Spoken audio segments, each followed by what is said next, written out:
in Boston, the sustainability movement has now really come into maturity.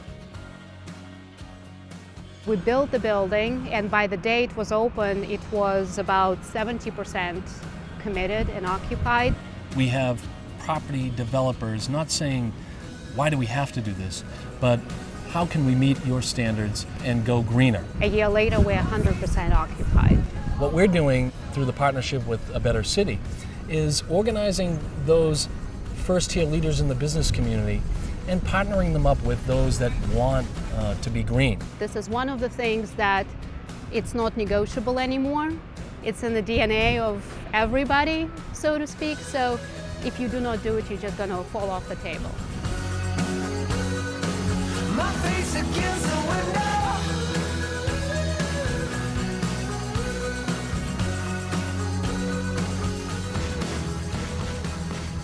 We are using about 69% less water than a regular building in New England.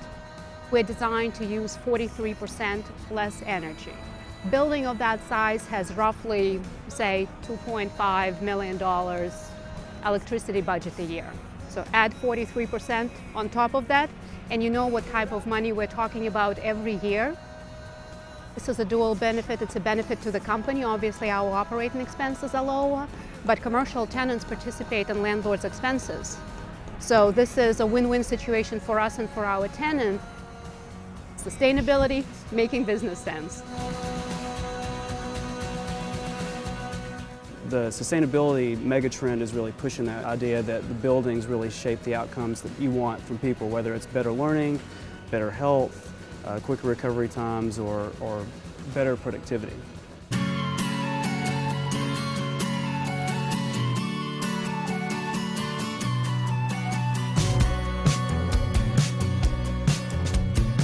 This is probably, for my group, the big granddaddy of all of the capital improvements they've made to these charming, lovely historical buildings.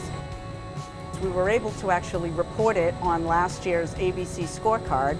This new chiller plant has reduced overall consumption and costs by 20%. If you're thinking more, life cycle cost ownership, if you're looking 20 years down the road or even 5 years down the road for a lot of instances, then you're going to be always paying less for sustainable design. And that 20% will continue on an annual basis. And the more aggressive you go, possibly the longer the payoff, but the bigger the payoff.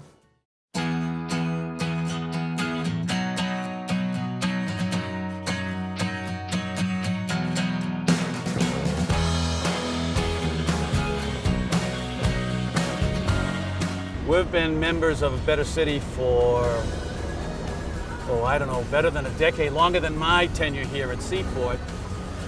These standards are very adaptable and scalable. What's the latest in toilet technology? What's the latest in heat pumps? So as we adopt something or we see somebody else, a best practice someplace, we adopt that. And I think a lot has to do with our guests themselves. They see the large refillable units in the shower for shampoo and body wash, and they appreciate that because that saves the landfills from hundreds of thousands of small little plastic bottles.